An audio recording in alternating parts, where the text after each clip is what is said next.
সবাইকে half minute রেসিপির পক্ষ থেকে শুভেচ্ছা অভিনন্দন। আর আমি বসেছি এখানে আমার আম্মুর বাগানের পাশে আমার রেসিডেন্সি। আর এটা হচ্ছে আমার আম্মুর সবচেয়ে সুন্দর এবং স্পেশাল বাড়ি, কারণ আম্মুর অনেকগুলো বাড়ি আছে, তার মধ্যে এই বাড়িটা একদম অন্যরকম এবং স্পেশাল। এই বাড়িতে সব সময় পাখিদের অভয়ারণ্য, ওই যে দেখুন পাখিরা সব সময় থাকে।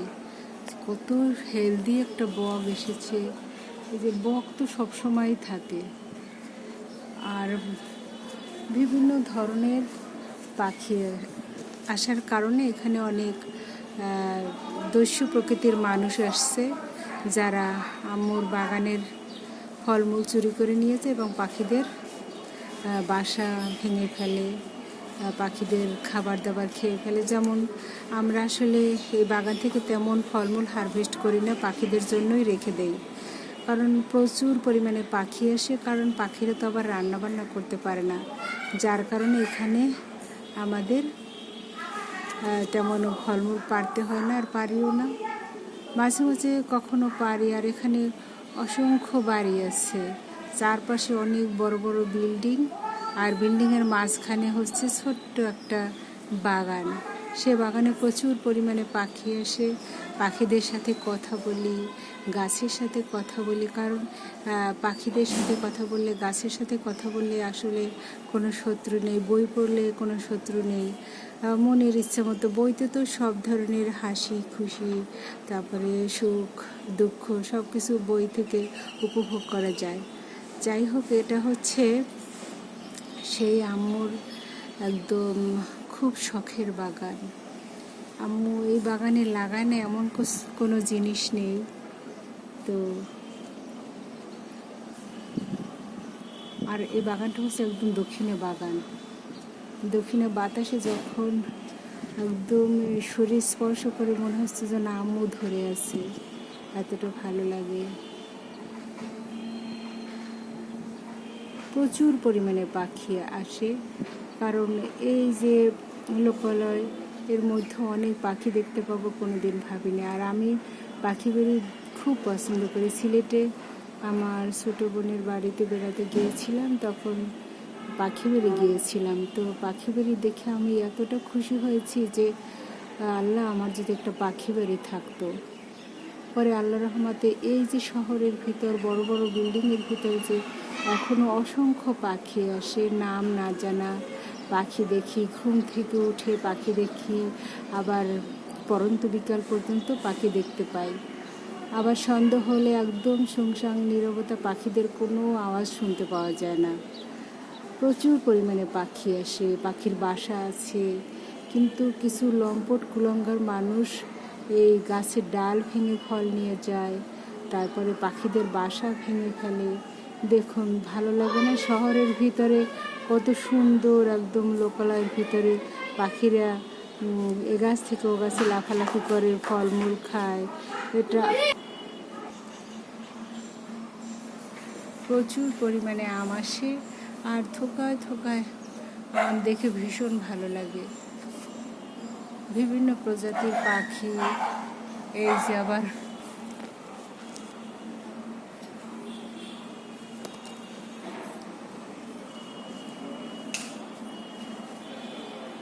এই যে দেখুন লোকালয়, বিশাল বিশাল বিল্ডিং পাশে, আকাশ ছোঁয়া বিল্ডিংয়ের পাশে হচ্ছে আম্মুর এক টুকরো বাগান। এই বাগান থেকে আমরা অক্সিজেন নিচ্ছি। আর দক্ষিণে এই যে আবার এখানে আবার অনেক ধরনের পশু পাখিও আছে। এই যে ফলের গাছ, বললাম যে নাই এমন কিছু নেই।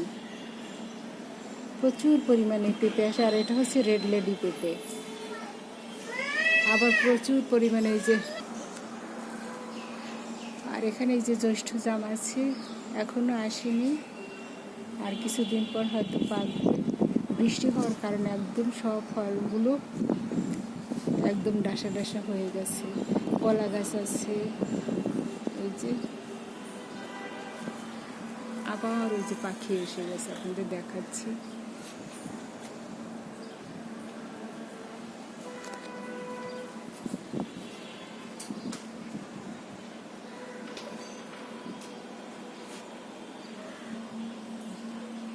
এখানে বক আসে, অনেক ধরনের বক আসে, কি হেলদি বক। যারা বক খেতে পছন্দ করেন তারা চলে আসতে পারেন, যারা পাখি খেতে পছন্দ করেন তারা চলে আসতে পারেন। কিন্তু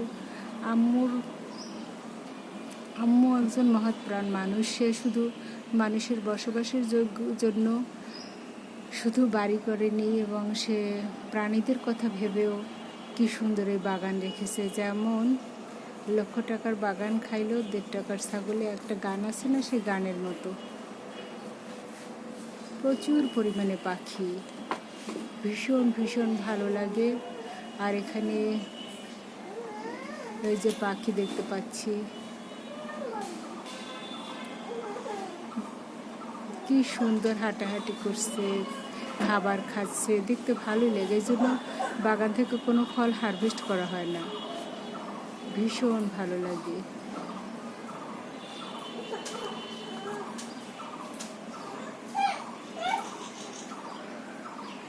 প্রচুর পাখি, গাছের ডালে ডালে পাখি আর পাখি, পাখি আর পাখি। বক সাধারণত মগ ডালে বাসা বাঁধে, তবে এই গাছগুলো একদম 6 তলার সমান হয়ে গেছে, যার ফলে অনেক ধরনের পাখি আসে। ভীষণ ভালো লাগে। এই যে অনেক বড় হয়ে গেছে এই যে। আর ওখানে একটা চোর থাকে, ওই চোরটা দেখুন, ওই আম গাছটার একদম মাঝখানে বড় একটা ডাল ছিল, পাখি এসে বসতো, সেই পাখির বাসা সব একদম ভেঙে ফেলেছে। কত বড় খারাপ মানুষ, দেখতেও একটা অদ্ভুত জানোয়ারের মতো দেখায়। জানোয়ারটা ওই বাসায় থাকে চোর, ওই চোরটা সব ফলমূল খেয়ে ফেলবে, পাখিদের গাছপালায়। ওখানে বিশাল এক গাছ ছিল, সেই গাছের গোড়ায় ওষুধ দিয়ে গাছটা মেরে ফেলেছে। ওই বাসায় থাকে। এর আবার ভাড়া নাই। এই যে আবার দেখুন কি সুন্দর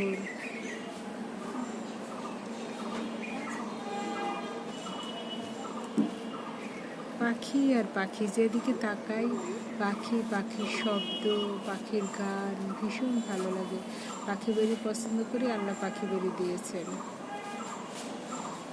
আল্লাহর কাছে চাইলে সবই হয়, তবে ধৈর্য ধারণ করতে হয়।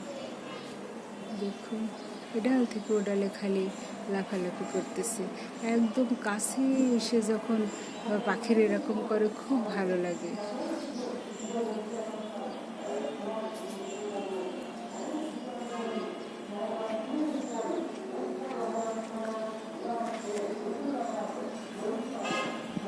নাম না জানা কত ধরনের পাখি আসে। এই গাছগুলো একদম ফুলে ফলে ভরা ছিল। ওই যে বললাম না, খারাপ ধরনের মানুষ,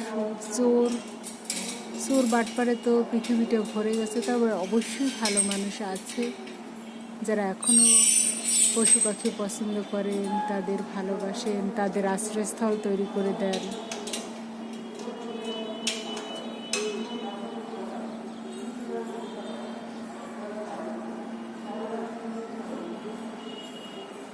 বারো মাস ফল ধরার কারণে গাছপালায় প্রচুর পরিমাণে পাখি থাকে, এটা একটা ভালো দিক।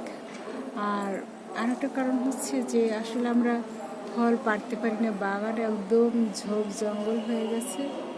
এর ভিতর দেখুন কিভাবে নিচে যাব। আর জোক তো ভীষণ ভয় পায়, প্রচুর পরিমাণে জোক আজ থাকার কারণে নামা হয় না। আর এই যে রেড লেডি দাঁড়িয়ে আছে অসংখ্য পেঁপে নিয়ে, ওগুলো পাড়তে হবে। লোক না পাওয়ার কারণে পারতে পারতেছি না। যে যাই হোক, এই যে যখন জামগুলি কালার আসবে তখন কতই না সুন্দর লাগবে।